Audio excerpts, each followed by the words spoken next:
Assalamualaikum. We are discussing June 2021. Paper is 41. सबसे पहले इस पेपर का थ्रेशोल्ड देख लो।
इस पेपर का थ्रेशोल्ड है 58 आउट ऑफ 100 और इसमें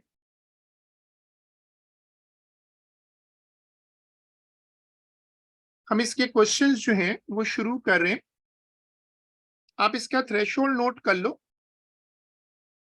The Earth may be assumed to be an isolated uniform sphere with its mass concentrated at its center. ये एक परमानेंट सेंटेंस होता है, concentrated at its center. इसका मतलब है ये पॉइंट मास है, और आइसोलेटेड का मतलब सिर्फ इसी को देखना है। A satellite of mass 1200 kg is in a circular orbit about the Earth in the Earth gravitational field. Define gravitational field strength.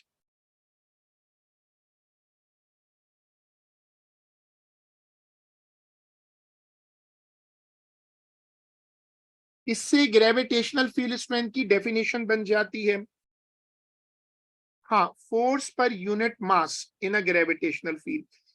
ये जो रेडियस ऑफ द ऑर्बिट है, इसके लिए आप वही कर सकते हो कि ग्रेविटेशनल फील्ड, ग्रेविटेशनल जो फोर्स है उसको सेंट्रीपिटल फोर्स के बराबर कर दो। इससे टाइम पीरियड भी दे रखा है 94 मिनट, तो तुम उसमें केपलर लॉ इन्वॉल्व करके उसको भी ला सकते हो। केपलर लॉ इस पेपर का, इस चैप्टर का इनका फेवरेट टॉपिक है। तुम ये कर सकते हो कि दोनों को इक्वेट करो, वही मशहूर जमाना केपलर लॉ डेरिवेशन करो और उसमें फिर सारी वैल्यूज प्लग इन कर दो। क्योंकि ये पेपर रिव्यू क्लास है, तो आप अपनी वर्किंग शेयर करते जाओ, देखते जाओ, और हम एक एक क्वेश्चन को क्विकली देखते जाते हैं।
हाँ, good.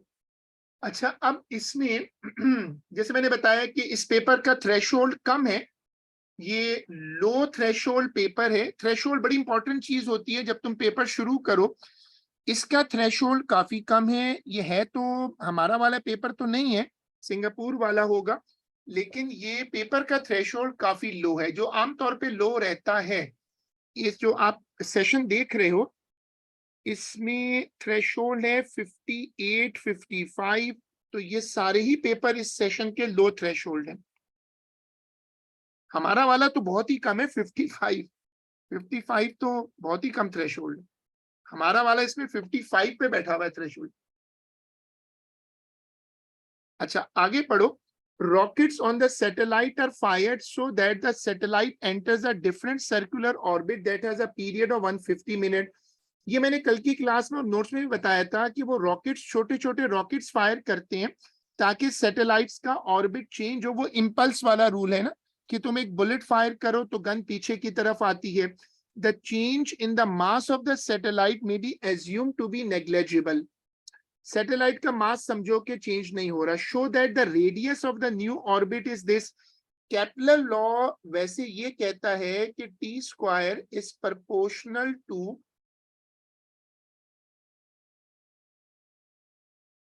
Are cube. So T1 upon T2 whole square is equal to, एक तरीका ये है जिसको रेशो मेथड कहते हैं, ओ लेवल से और फिर एएस से हमारे साथ है। तो अगर तुम लोगों ने ये लगाया है तो ये भी अच्छा है, वरना फिर वो पूरी वर्किंग करके भी निकाल सकते हो।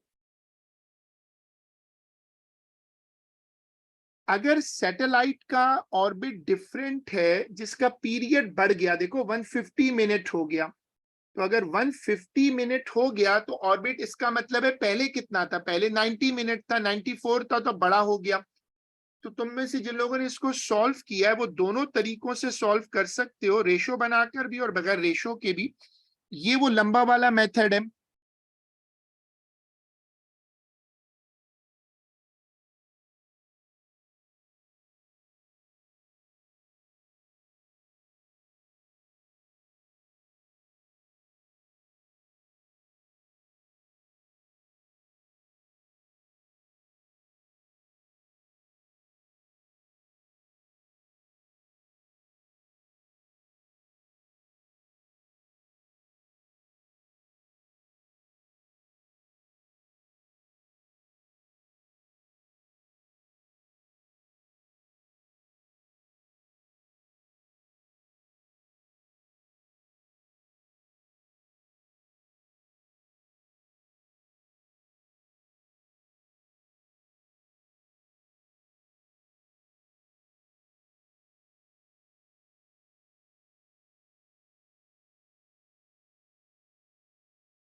असल में रेडियस इंक्रीज बिल्कुल हुआ है, ये बिल्कुल कह सकते हैं कि अगर रेडियस बढ़ जाए तो उसमें भी ये लॉजिक लाई जा सकती है, ठीक है। Determine the magnitude of the change in gravitational potential energy of the satellite. देखो, U का मेन फॉर्मूला होता है -Gm_m/r। अगर आपको डेल्टा U निकालना है तो आप क्या करते हैं कि आप Gm_m को कॉमन ले लेते हैं और 1/r2 -1/r1 कर देते हैं। ये फॉर्मूला है जो आप इसमें वर्किंग दिखाओ और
हाँ,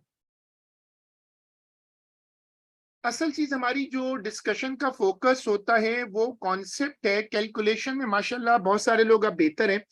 An ideal gas is contained in a cylinder by means of a movable लेकिन frictionless piston is illustrated.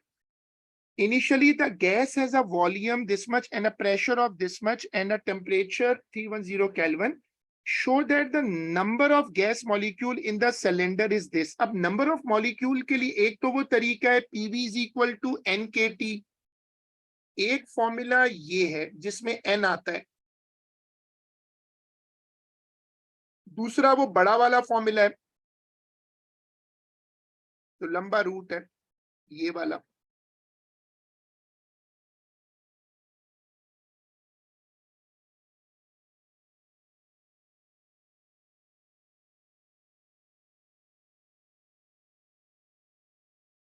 अब बताओ कौन सा फॉर्मूला सूट करेगा, ये तुम लोगों ने किससे किया है solve?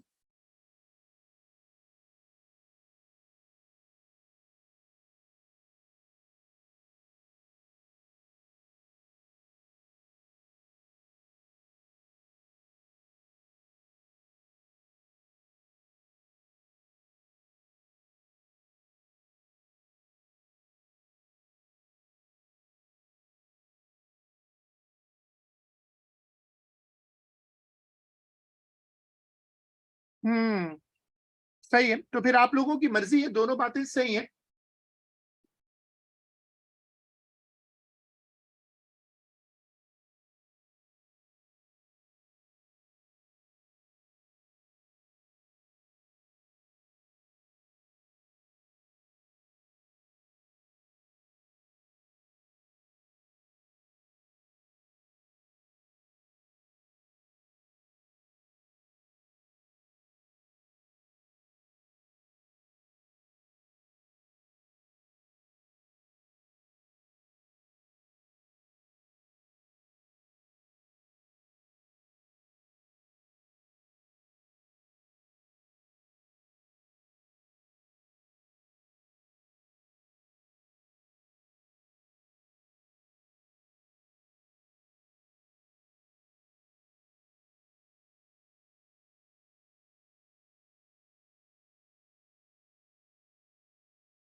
Use kinetic theory to explain why when the piston is moved so that the gas expands, this causes a decrease in the temperature of the gas. ये जरा ट्रिकी पार्ट है, और टेम्परेचर को काइनेटिक, उसने पहले ही बोल दिया था कि ये आइडियल गैस है।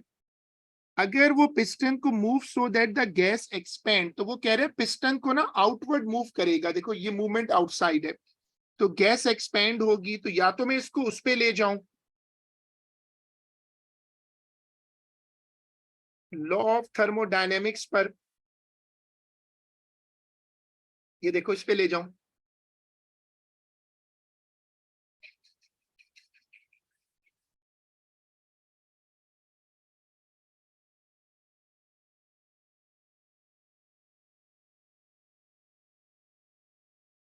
एनर्जी तो हमको दे नहीं रहे।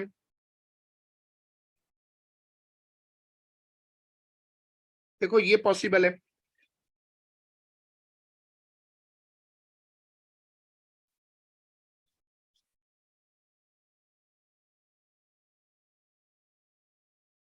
इंग्लिश पढ़ के तो लग रहा है कि ये मूव कर रहा है।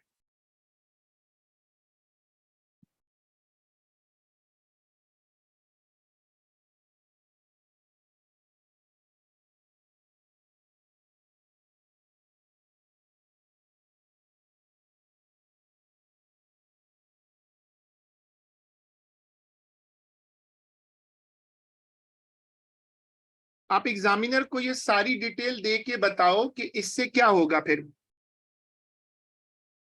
अगर आप इसको चलाओगे तो डेल्टा ई के जब इधर आएगा इस तरफ तो नेगेटिव हो जाएगा, और आपको पता है कि डेल्टा ई के डिपेंड्स अपॉन टेम्परेचर। तो जब काइनेटिक एनर्जी ड्रॉप करेगी तो टेम्परेचर कम हो जाएगा। फिर he says the gas expands so that its volume increases to this meter cube at a pressure this and a temperature 288 as shown.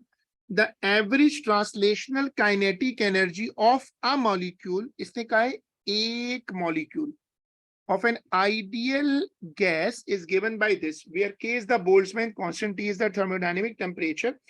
Calculate the increase in internal energy of the gas during the expansion. Formula हमने पीछे बना लिया था।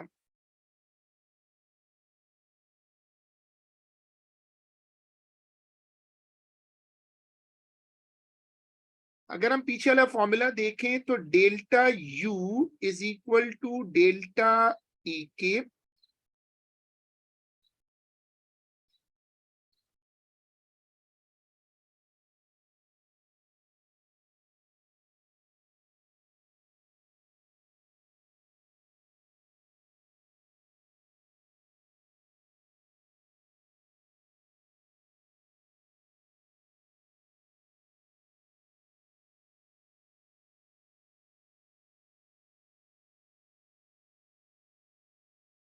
बस वो आ molecule वाली बात याद रखना। जो इनका एक फेवरेट ट्रैप है कि जी पहले एक के लिए निकालो और फिर उसको सारे मॉलिक्यूलों के लिए वैलिड करो।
The work done by the gas during the expansion is 76 joule.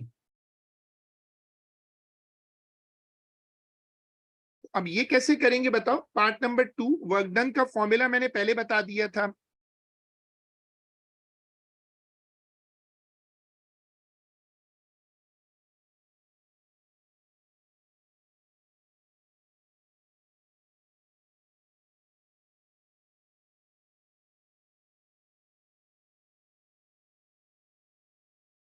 बताएं जिन लोगों ने किया है पार्ट 2 कैसे होगा।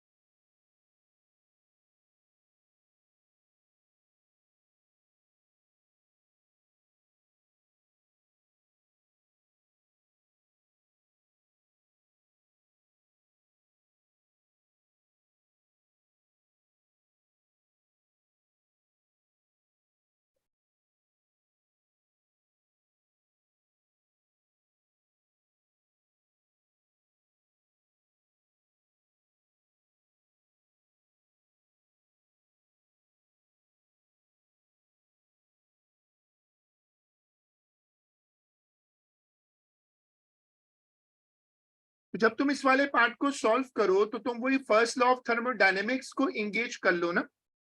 फर्स्ट लॉ ऑफ थर्मोडायनेमिक्स जो है उसको इंगेज करो। हाँ, सारी वैल्यूज प्लग इन कर दो।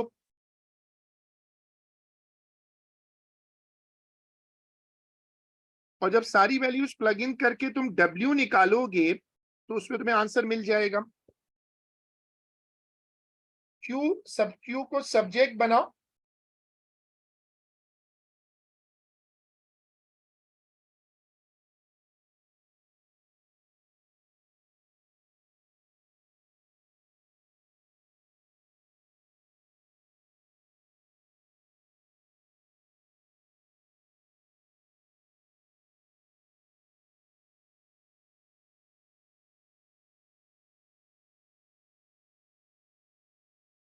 नहीं, ये तो कहीं नहीं लिखा हुआ कि यहाँ जो इसने ये जो हमने यहाँ लिखा हुआ है वो तो सिर्फ ऐसी रफ लैंग्वेज है कि decrease in internal energy is less than work done by gas. वो तो नंबर्स है ना, -64 है और 64 और 76। तो यू में जो कमी हुई है वो 64 हुई है, वर्क डन 76 है, तो बाहर से आपको एनर्जी लेनी पड़ेगी ना। जो इंटरनल में लॉस हुआ है वो 64 है, लेकिन वर्क डन को जो ट्रांसफर हुआ 76। 64 से 76 जनरेट नहीं हो सकता।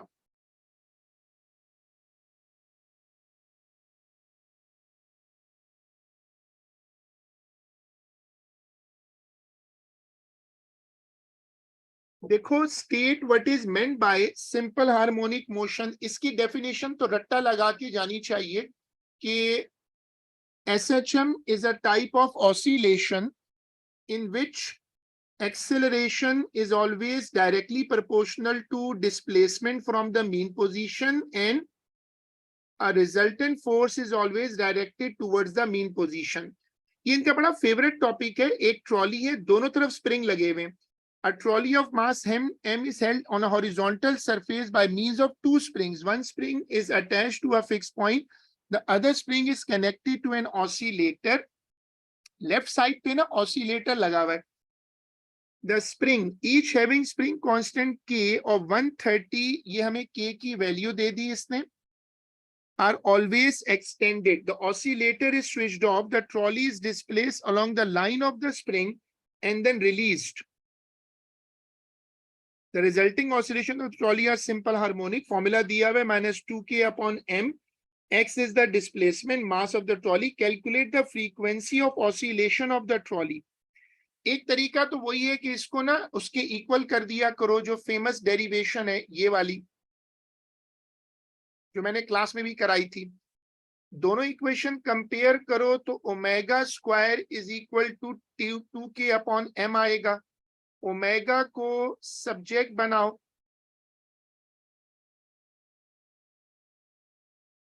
और फिर जब ओमेगा निकल आए तो ओमेगा क्या होता है, omega is equal to 2πf। उससे फिर f निकाल लो। एक पॉसिबल रूट ये है, थोड़ा लेंदी रूट है बट ये जेन्युइन रूट बन जाता है।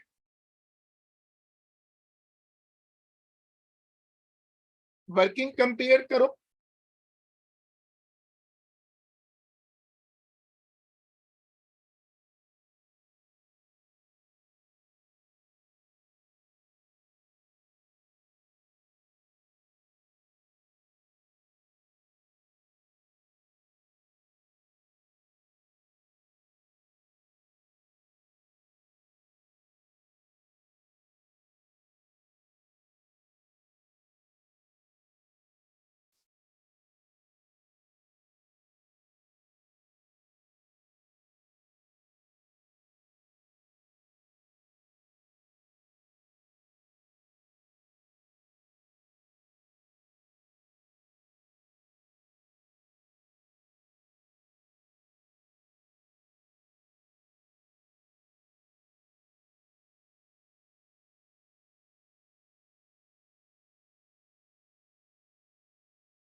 the oscillator is in B is switched on. The frequency of oscillation of the oscillator is varied, keeping its amplitude of oscillation constant.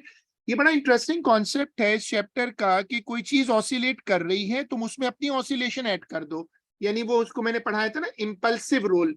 तो amplitude of oscillation of the trolley seem to vary. The amplitude is a maximum at frequency calculated.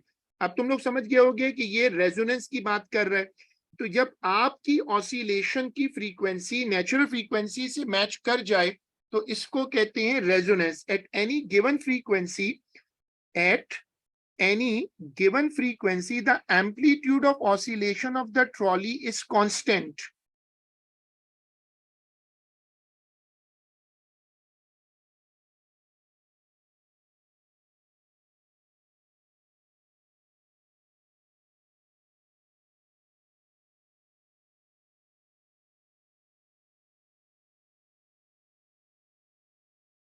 Explain how this indicates that there are resistive forces opposing the motion of the trolley.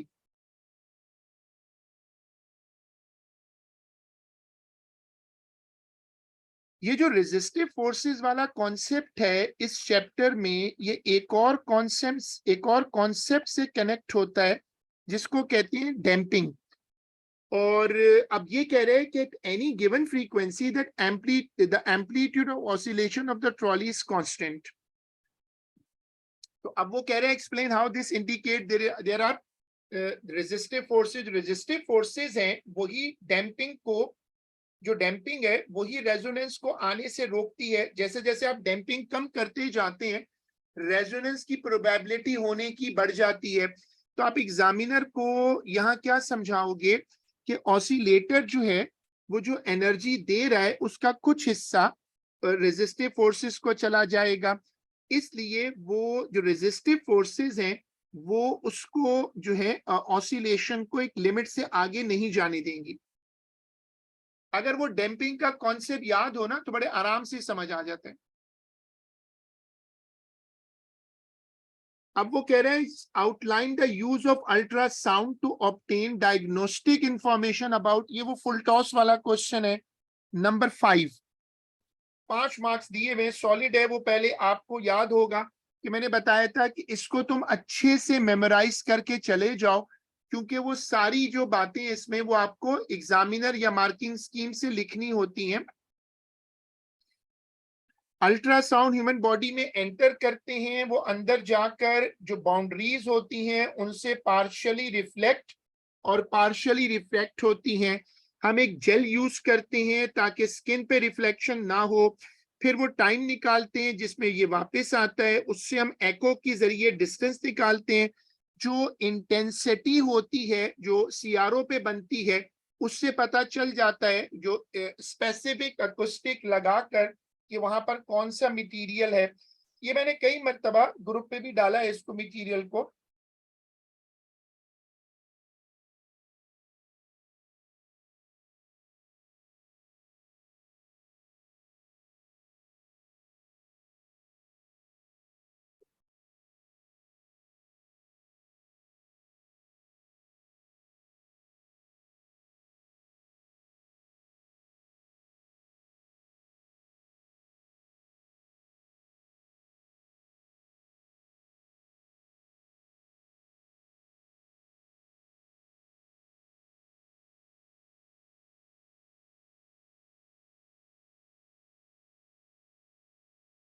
State what is meant bye amplitude modulation. ये topic अब course में नहीं है. Number 6, an isolated metal sphere of radius r is charged so that the electric field strength at its surface is E naught. Sketch the variation of the electric field strength with distance x. ये मैंने पहले भी समझाया था जो हमारी अभी class हुई थी कि ये एक मेमोरी केस है जिसमें आप जब तक स्फीयर के अंदर मूव करें ये कांस्टेंट रहता है, फिर राइज करके फिर ये प्रोपोर्शनली ड्रॉप कर जाता है.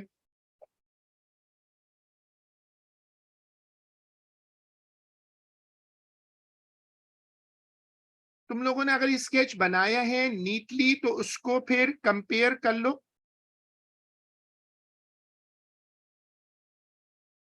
नीटली बनाकर, अगर नीटली बनाया है तो कंपेयर कर लो।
फिर यहाँ पर डी ब्रॉगली की एंट्री होती है, बड़ा अनयूजुअल है इलेक्ट्रिक फील्ड के साथ डी ब्रॉगली, लेकिन 12 वो ले आया।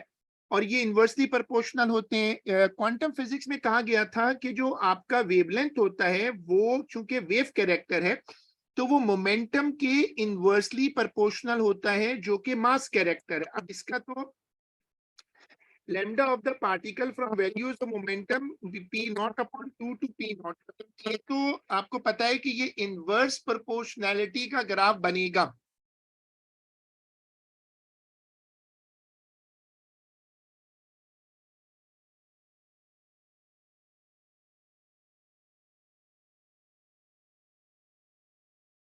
स्केच कंपेयर करें जिन्होंने बनाया है।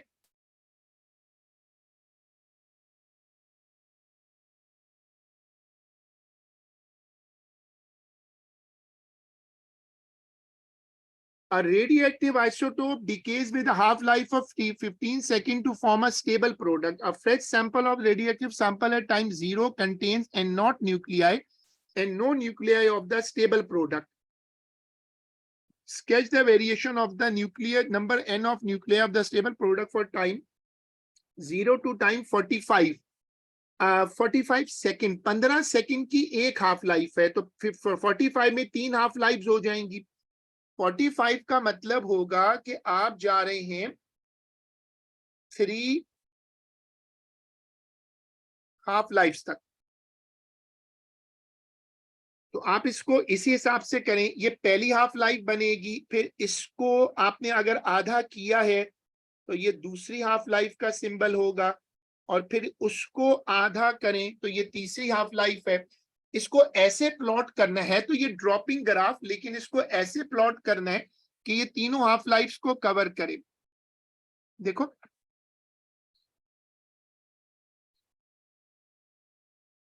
स्केच कंपेयर करो।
वो इसलिए ना क्योंकि देखो ये टाइम, इसका एक्स एक्सिस पे टाइम है, तो जैसे जैसे टाइम गुजरेगा तो वो सैंपल बढ़ेगा ना, दूसरा वाला एक कम होता जाएगा। आप शायद मेमोरी की वजह से सोच रही हो ना कि ये नीचे क्यों नहीं जा रहा, ड्रॉपिंग ग्राफ होना चाहिए ना। है ये ड्रॉपिंग ग्राफ, लेकिन ये बना हुआ एन नॉट के साथ है ना, तो वो बढ़ेगा ना।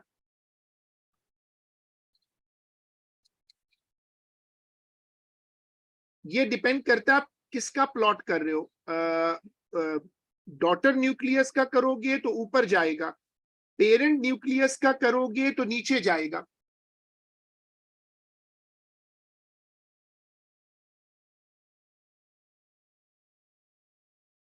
आप ऊपर पढ़ो ना, स्टेबल प्रोडक्ट। तो ग्राफ जो बनाना है वो डॉटर न्यूक्लियस के लिए बनाना है, तो वो तो ऊपर ही है, वो तो बढ़ेंगे ना। State what is meant by the capacitance of a parallel plate capacitor, ये कल भी हमने डिस्कस किया था। C is equal to Q upon V। इससे वो डेफिनेशन बन जाती है, potential sorry charge stored per unit TD। A capacitor of capacitance C is connected into the circuit। ये वो चार्जिंग डिस्चार्जिंग वाला सर्किट है। When the two-way switch is in position A, ये कह रहा है इस वाली पोजीशन में अगर हो, the capacitor is charged so that the potential difference across it is V।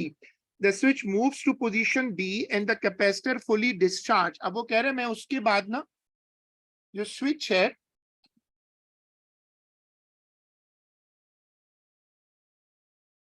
इधर ले आता हूं।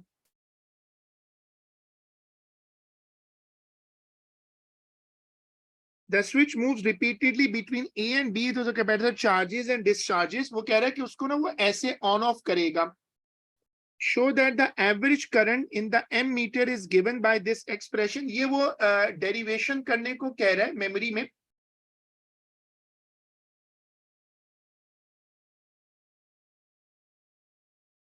देखो छोटी सी डेरिवेशन है।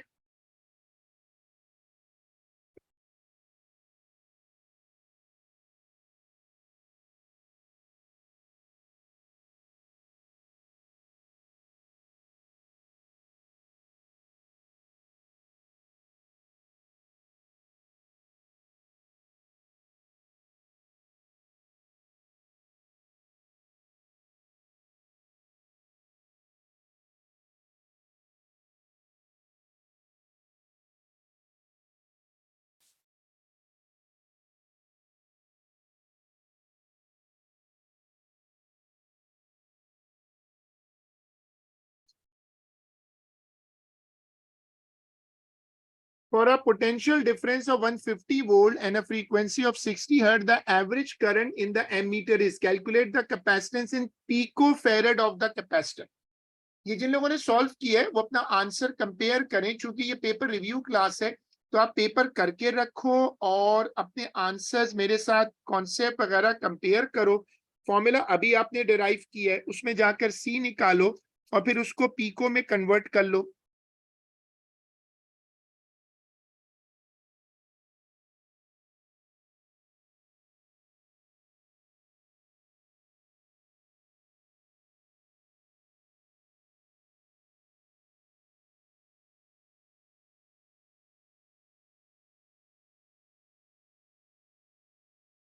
हम्म, सही। 530 is a good answer.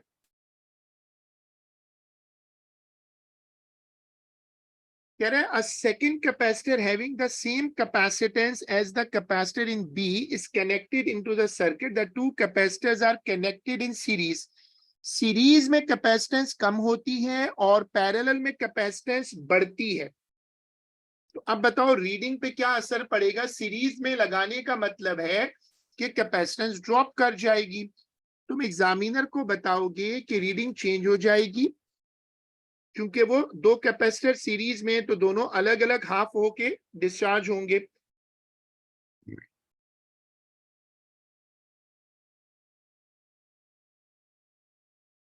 Series में कैपेसिटेंस जो है वो कम हो जाती है और पैरेलल में कैपेसिटेंस बढ़ती है। वर्किंग देखो इसकी लॉजिक।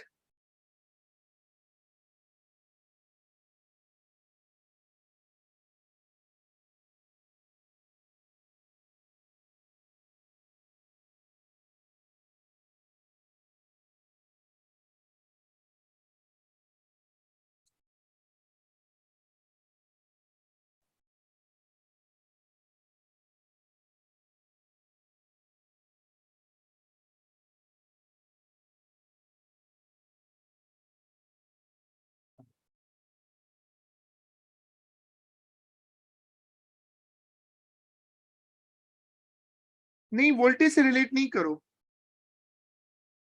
ये टॉपिक है ऑप एम्प, ये कोर्स में अब नहीं है, इसको छोड़ दो।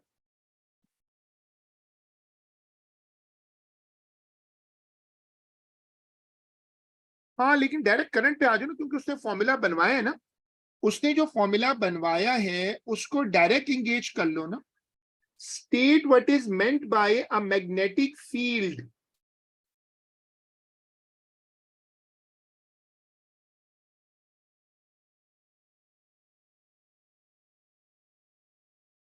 इसकी डेफिनेशन सबसे अच्छी तो वो करंट वाली है, it's a region of energy around a current carrying conductor. दूसरी वो जो है, दूसरी वो फोर्स वाली डेफिनेशन बना लो, वहां से ला सकते हो। तीसरी ओ लेवल वाली, ओ लेवल वाली अच्छी नहीं है डेफिनेशन, वो नहीं प्रीफर की जाती, लेकिन वो करंट वाली डेफिनेशन सबसे अच्छी है।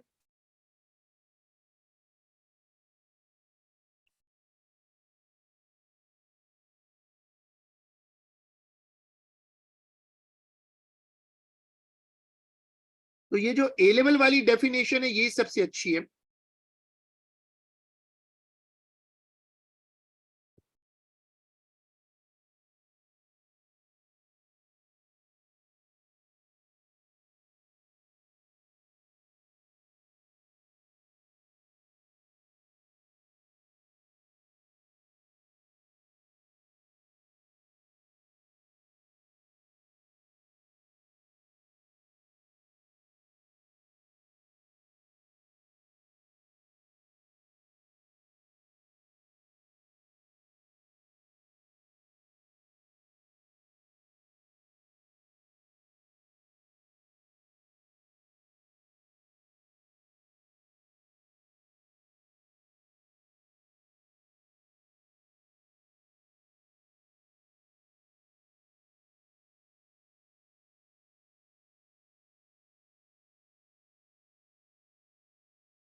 अब इसमें आगे पढ़ो तो, a rectangular piece of aluminum foil is situated in a uniform magnetic field of flux density B. The magnetic field is normal to the face PQRS of the foil.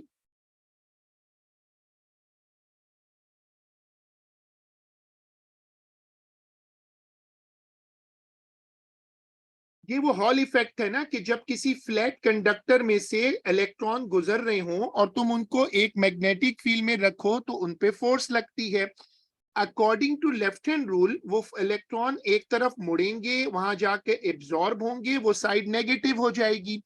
फिर वो नेगेटिव साइड नए आने वाले electrons को वापस bend out करेगी, वो फिर स्ट्रेट लाइन में ट्रेवल करना शुरू हो जाएंगे, और वो दोनों जो फेसिंग एजेस हैं उनके दरमियान एक वोल्टेज बन जाएगा, जिसको कहते हैं जिसको कहते हैं हॉल वोल्टेज। फिर वो कहता है कि ये बताओ कि why electrons do not continuously accommodate on the face. Electrons जब एक साइड पे आकर कलेक्ट हो जाते हैं तो वो साइड नेगेटिव हो जाती है, फिर जो नए इलेक्ट्रॉन आएंगे उनको ये नहीं मुड़ने देगी, क्योंकि ये उसको रिपेल करेगी ना, लाइक चार्जेस रिपेल, नए इलेक्ट्रॉन्स को फिर सीधा जाना पड़ेगा।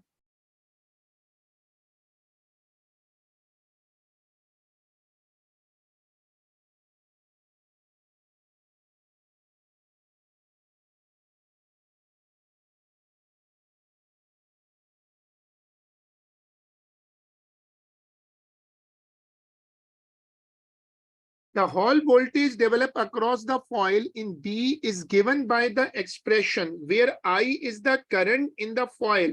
State the meaning of the quantity N. N का मतलब होता है number of charge carriers per unit volume. ये वो है जिसको number density कहते हैं AS में ना। Using the letter identify the distance T, ये वो thickness होगी। Hall volt probe are usually made using a semiconductor. Semiconductors में ना n कम होते हैं। इस फॉर्मूला में आके देखो, अगर तुम n को कम रखोगे तो हॉल वोल्टेज ज्यादा आएगा।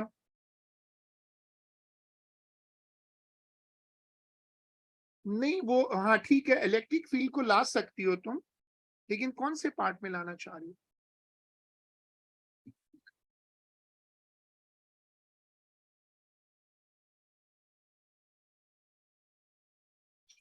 Part two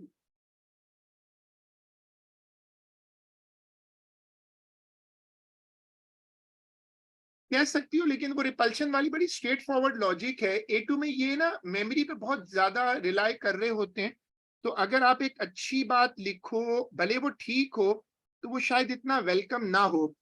A metal ring, sorry, state Lenz's law, direction of induced EMF is always such that it opposes the change producing it. यही था ना? Metal ring is suspended from a fixed point P by means of a thread. और इसको ये हिलाएगा तो flux कटेगा, EMF induce होगी. The ring is again displaced in distance and release. Why the ring completes fewer oscillation before coming to rest? जब वो यहाँ oscillate करेगा तो फ्लक्स कटेगा, जब फ्लक्स कटेगा तो ईएमएफ इंड्यूस होगी, ईएमएफ इंड्यूस होगी तो फिर डैम्पिंग आ जाएगी, डैम्पिंग ऑसिलेशन को रोकेगी. The ring in B is now cut. इसमें उसने बीच में कट लगा दी है.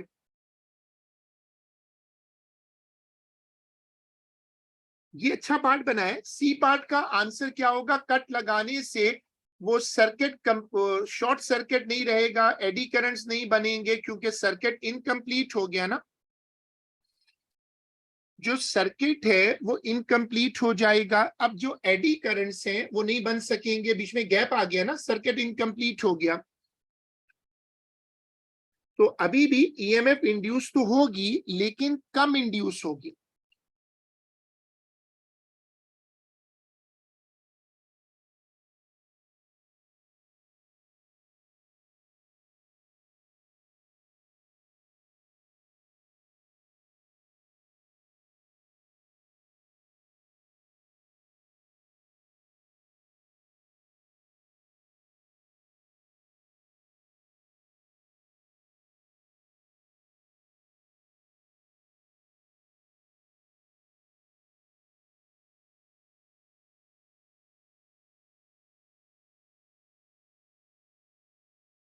State how in a modern X-ray the intensity of the X-ray beam and the hardness. अब ये मेमोरी है, फुल मेमोरी टॉपिक है मेडिकल फिजिक्स जो है ना, कि इंटेंसिटी और हार्डनेस किससे कंट्रोल होती है. तो तुम इसमें अपनी मेमोरी रखोगे और ये टॉपिक तुम बहुत अच्छे से याद करके जाओ, क्योंकि ये तो रिकॉल गेम है यहाँ टोटल. वो जो मैंने नोट शेयर किए थे ना,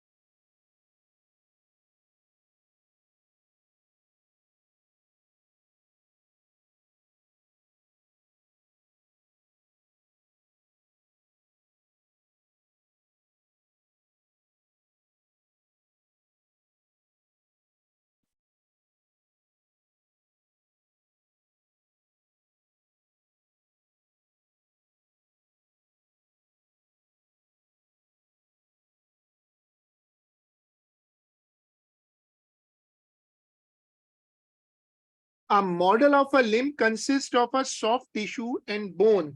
The soft tissue has a thickness of 9 centimeter. The bone within the soft tissue has a thickness of 3 centimeter. Data for the linear attenuation, वो जो अल्फा कहलाता है ना, और वो जो एब्जॉर्प्शन कोफिशिएंट कहलाता है वो दिया हुआ है. म्यू की वैल्यू, कोफिशिएंट म्यू जो है वो वैल्यू दी हुई है. A parallel beam of X-rays of intensity is incident normally on the model. Calculate in terms of I naught. इसमें पहले पार्ट में तो आप सिंपल I naught के वो एक्सपोनेंशियल वाला फॉर्मूला लगा दो, फिर transmitted intensity through soft tissue and bone.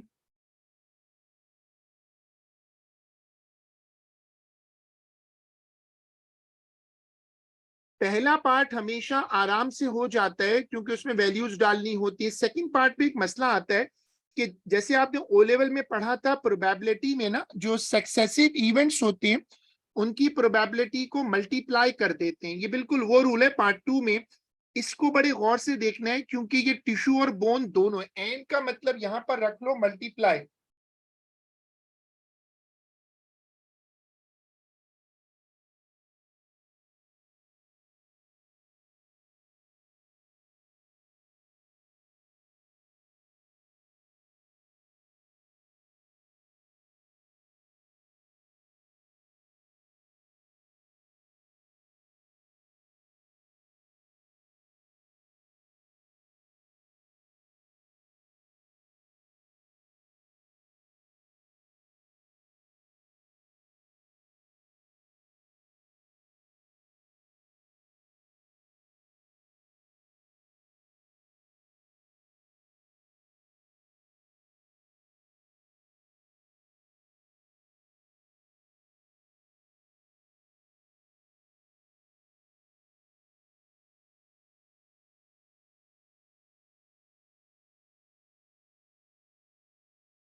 फिर ये कहता है कि by reference your answer suggest with the reason whether good contrast on an x-ray image would be obtain.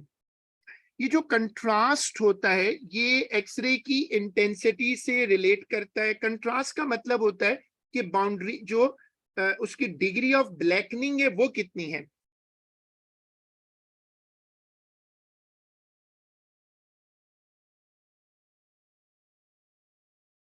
Ratio काफी ज्यादा है तो इसका मतलब इसका कंट्रास्ट अच्छा होगा।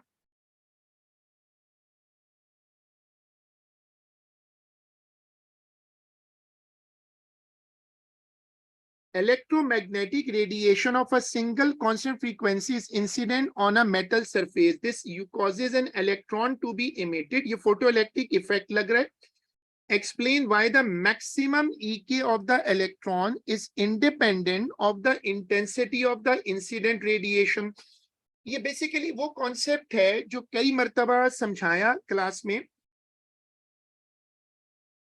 कि इंटेंसिटी फोटो इलेक्ट्रिक इफेक्ट को शुरू नहीं करती, फोटो इलेक्ट्रिक इफेक्ट को फ्रीक्वेंसी शुरू करती है। मैक्सिमम ईके जो है वो असल में आती है थ्रेशोल्ड फ्रीक्वेंसी वाली लॉजिक से। आप एग्जामिनर को बताओगे कि फ्रीक्वेंसी जो है वो फोटोन की एनर्जी डिटरमाइन करती है। फोटोन की एनर्जी का जो वर्क फंक्शन का पार्ट है वो हट जाता है, जो एनर्जी बचती है वो सारी काइनेटिक बन जाती है, इसलिए इसमें इंटेंसिटी का कोई रोल नहीं है। Ultra violet radiation of wavelength nanometer में दिया हुआ है और उसके साथ एनर्जी इलेक्ट्रॉन वोल्ट में, एनर्जी ऑफ अ फोटोन। अब ये फॉर्मूला में डालने वाला काम है।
The work function energy of the surface of the zinc, work function का फॉर्मूला लगा ले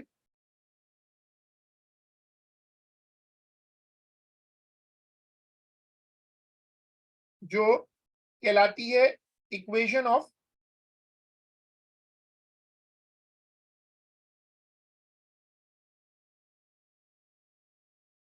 Einstein equation of photoelectric effect.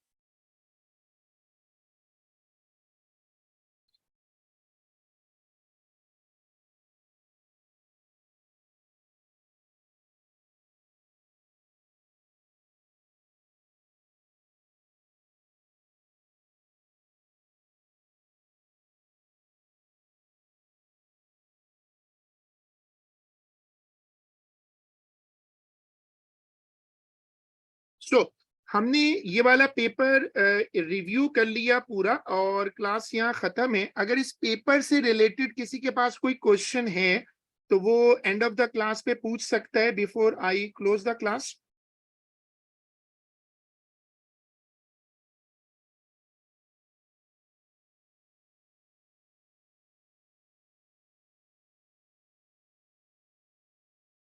ठीक है, फिर आज की क्लास यहीं तक है और हम इसको इंशाल्लाह अब अपनी अगली क्लास में कंटिन्यू करेंगे।